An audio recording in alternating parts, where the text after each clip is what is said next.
d'une société qui ne veut pas dire son nom, dont le programme est thatchérien, qui est le programme, le cahier revendicatif du MEDEF, que vous défendez à longueur d'onde, et vous ne donnez pas la parole aux cheminots, vous ne donnez pas la parole à la classe ouvrière, et c'est ce qu'on vient aujourd'hui vous dire, c'est ce contre quoi on vient protester, monsieur.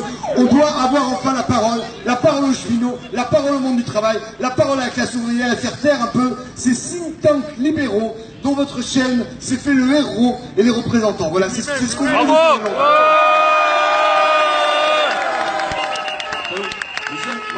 Le droit de réponse, le droit de réponse. Vous savez quand même, monsieur, je suis conducteur de train. Vous êtes allé partout. Merci. Privilégié. Partout. Que le statut, c'est de l'or.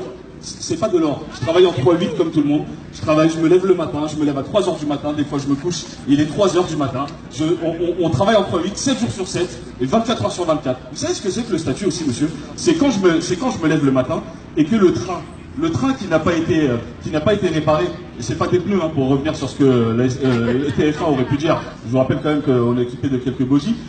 C'est quoi? C'est aussi de se dire, le train n'est pas en capacité de partir parce qu'il n'a pas été réparé.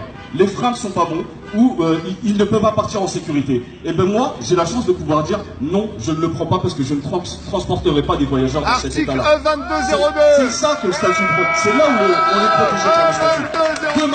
Demain, quand ce serait une entreprise privée et que je viendrai lui dire à mon patron et que je lui dirai mais monsieur, je ne peux pas conduire le train en sécurité et qu'il me dira ok, bon, on va signer ta lettre de licenciement. C'est comme ça que ça se passera, monsieur. Oui, ouais. C'est ça le service public. Bravo. Bon, d'abord, merci de me donner la parole. Alors, avec plaisir. Ne dites pas de conneries, hein. J'aime bien toujours les leçons sur vous savez pas ce que c'est que la vraie vie. Alors il se trouve que moi je parle en mon nom personnel, mais quand vous dites je sais pas ce que c'est que le statut, moi je suis fils et petit-fils de cheminot. Eh ben alors. Et dire autant. Alors pourquoi dire autant de conneries alors? Moi je vais vous dire. Donc, Vous avez eu votre carte de circulation alors. Vous avez facilité. Ah, il On les écoute. Vous avez une facilité de circulation. donc moi j'ai vu mon grand-père s'user à récurer les cuves des machines à vapeur et j'ai pas vu mon père quand j'étais petit parce qu'au PC de Montparnasse c'était les 3-8 effectivement comme vous, donc je sais un peu ce que c'est que le statut et ses contraintes. Après moi je suis pas là pour discuter sur le fond parce que moi je suis pas un défenseur du gouvernement et des moyens de Macron. Moi je suis pas là pour avec vous sur le fond. Oh le menteur. Oh le coquin. Là où vous êtes profondément injuste et dans l'erreur, c'est que, contrairement à ce que vous pensez, il n'y a pas une émission qui se fait sur cette thématique des grèves, etc., sans qu'il y ait vos représentants de CGT,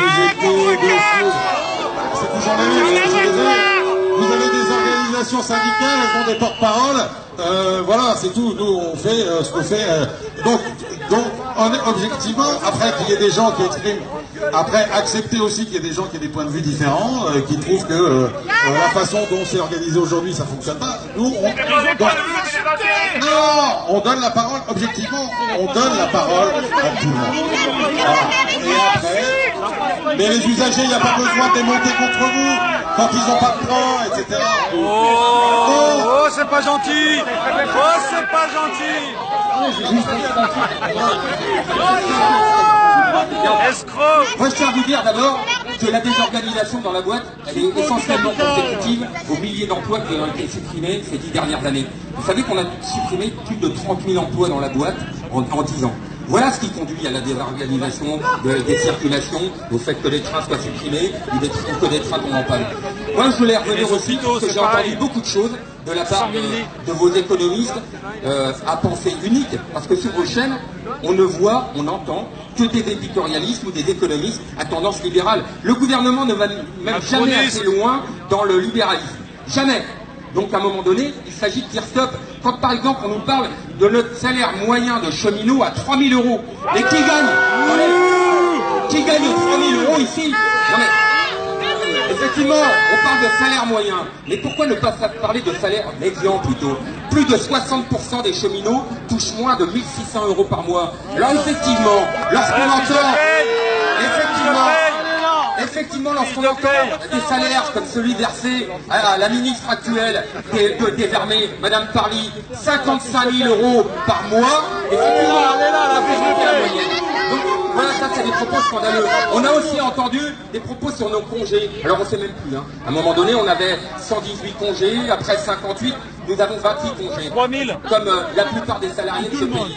Et jamais un mot pour revenir qui revient sur le fait que, effectivement, vous n'étiez pas peut-être au courant de la situation des congés des cheminots et que les cheminots n'ont pas plus de 100 congés par an, mais en ont 28 comme une majorité de salariés dans ce pays.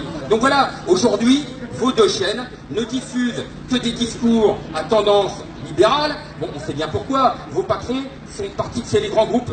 C'est les grands groupes financiers qui détiennent la plupart des médias. Donc forcément, la ligne éditorialiste, elle est à tendance libérale, puisque le marché juteux du transport public, les boîtes privées tournent autour des vautours au-dessus de la SNCF pour récupérer ces marchés.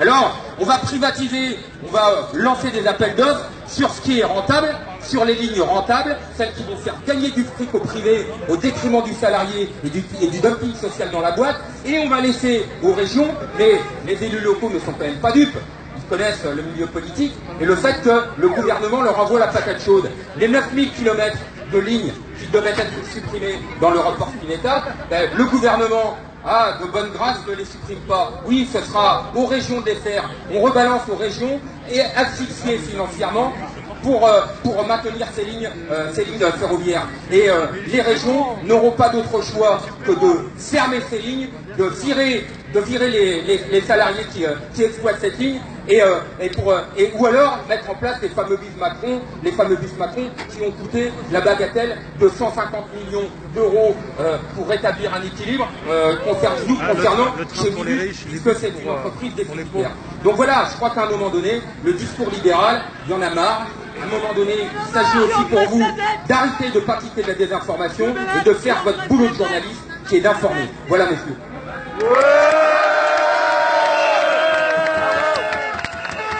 Hôpitaux, cheminots, même bateau.